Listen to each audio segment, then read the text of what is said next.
Hey everyone, hope you're all doing well, and the fall rugby campaign has been a successful one so far for you.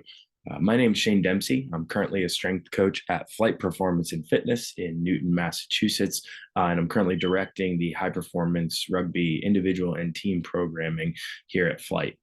Uh, Reaching out as during my time as a collegiate and men's club rugby player, and when I was director of strength conditioning and interim head coach at Dartmouth Rugby, I noticed that there was generally a lot of disconnect between a lot of the off field training and conditioning that rugby athletes do and their on field performance.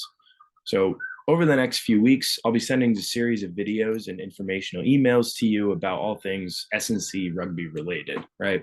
The idea behind these is to make them palatable and practical for you to utilize in both your in season and off season training.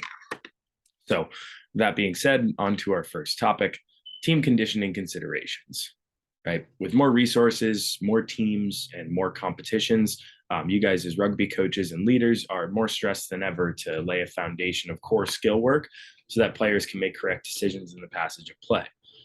This leaves just little time for true conditioning work, and a lot of times the efforts that I've seen are generally a little misguided. So just wanted to provide you with a few general rules of thumb for team conditioning work, right? So the first is know and understand the demands on your athletes, what your style of play is, right? Rugby is a violent sport, lots of collisions, lots of sprinting, lots of wear and tear. The conditioning tools you utilize must resemble these demands. We follow a principle called SAID, specific adaptations for imposed demands, right? Some of these demands include ball and play time, average of 45 seconds for New England Free Jacks 2021 campaign. Meters ran almost 6,000 on average for a match in the Dartmouth 2021 campaign. High intensity sprints, 500 meters worth, and average team collisions, 384, right? So with that being said, you also have to look to the second principle is look to get more bang for your buck. High intensity repeated efforts, asking your guys or girls to get up and off the ground using stuff like repeated shrimp work, continuous rucking, goal pad wrestling. These are going to be more valuable to you than long slogs of runs, 100, 150 meter tempo runs, and low intensity steady state work. The last thing is prioritize ball and play conditioning.